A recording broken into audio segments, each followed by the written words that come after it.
So today I'm going to be removing the hard drive in a 2007 MacBook Pro.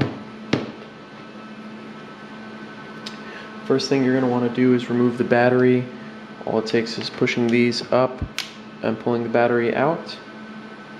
Once you have the battery out, you can go ahead and remove the 3 screws that are sitting here on the RAM cover.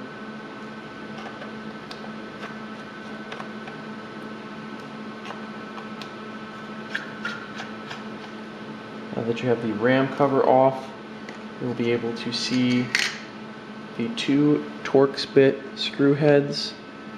See if I can, right there and right there. You'll need a Torx screwdriver to remove them.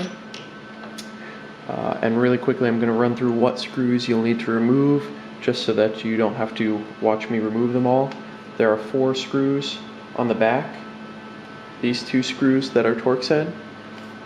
When you flip the notebook around, you'll note that there are 2 screws, 2 Phillips head screws right inside. See if I can get some more light on it. On one side, you'll see that there are 4 over here. Likewise, on this side, there are 4 screws. And then finally on the back, you're going to see 2 more screws. Okay, so go ahead and remove those screws carefully and I'll show you the next steps. Alright, so now you've removed all the screws that are required to get the hard drive out. What you're going to need to do is open up your MacBook, and you're going to feel that it'll be loose on the edges. So just kind of gently pry up. Don't manhandle it. It'll come up with relative ease. You'll note that on the front here, there will be tabs that are holding it in place. So I can pick it up on the back, but in the front, it's pretty well stuck on there. What you're going to need is some sort of ply tool. Get these out of different kits you can get on eBay. You can use something like this or a guitar pick. And what you're going to want to do is go around the edge and just gently pry up on the keyboard and get all the required clasps up and out. Alright, so once you've pried it up, the way I did it was just to take this and go along the outside edge and twist it. So once you get this up, gently lift it and you'll see that underneath there's a ribbon cable. There's a yellow piece of tape across the ribbon cable. You can go ahead and gently lift that up.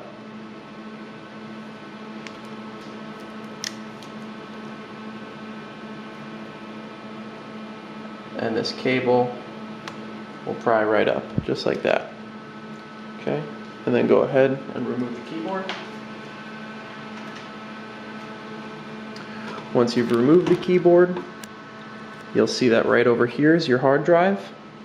You'll note that there are 2 screws holding this hard drive in place. The first thing you're going to want to do is remove the hard drive ribbon cable.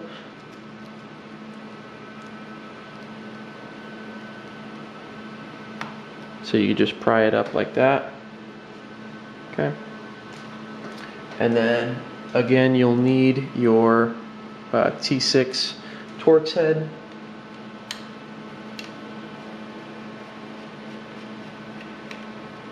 And go ahead and remove these.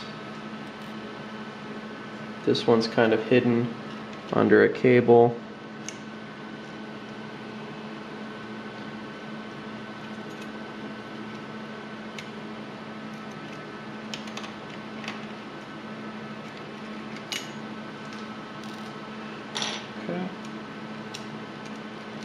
And you're just going to gently pull this up and just kind of wiggle it a little bit. You'll be able to pull this out.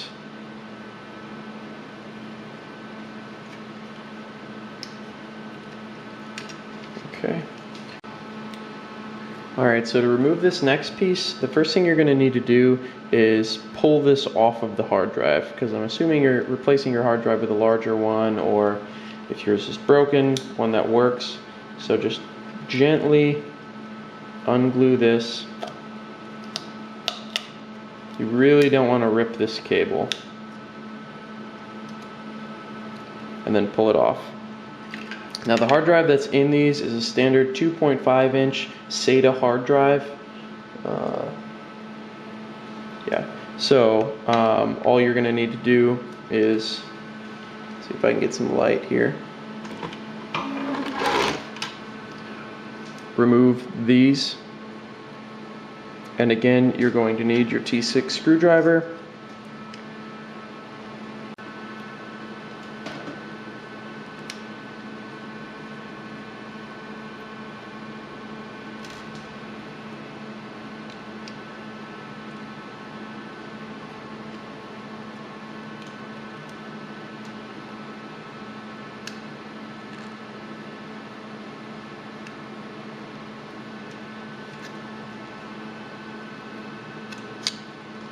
Where's your hard drive?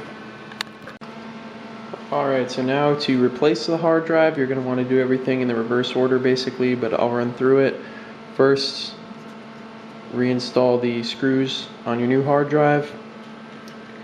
Then you're going to want to take this, reinstall that.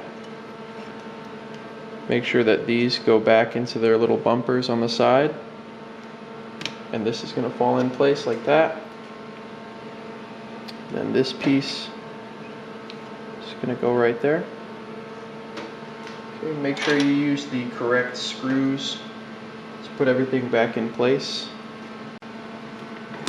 Okay, so once you got the hard drive back in place, keep in mind that these are the Torx head screws. They're pretty long, and they'll sink right through. Stick this back on, and plug it in there. The next piece you're going to need is your keyboard again. The way I do it is I just put it like this up at the top so that I can easily see where this, I don't know if you can see this, where this piece goes. So look on the motherboard for the little socket, and you'll be able to just push it in there like that. If your tape is still sticky, you can go ahead and reapply that. Okay.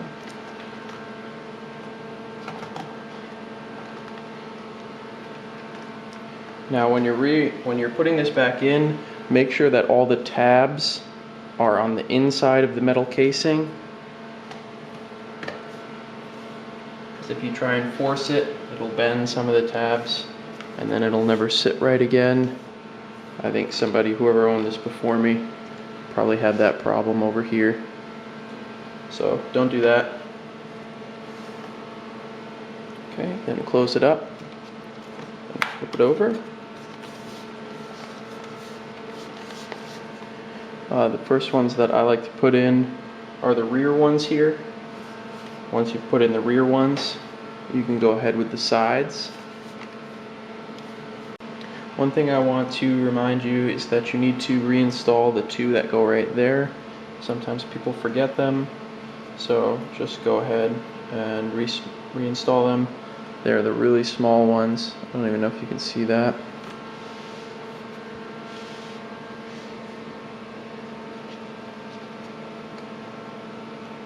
And you'll probably want to use a magnetized screwdriver because it's kind of hard to do it without one. It'll probably fall off.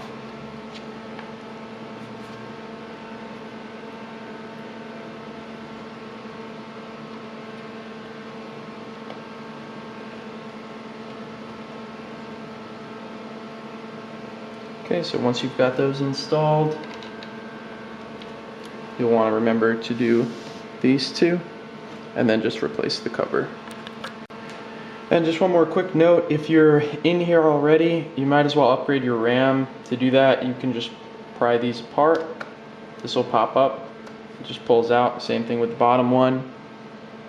You can stick it back in like that, make sure it's fully seated, and then press it down. RAM's really cheap right now, so if you're replacing your hard drive, you might as well go ahead and replace your RAM also. I think you can get 4 gigs for maybe $30 or $35 on eBay or Newegg.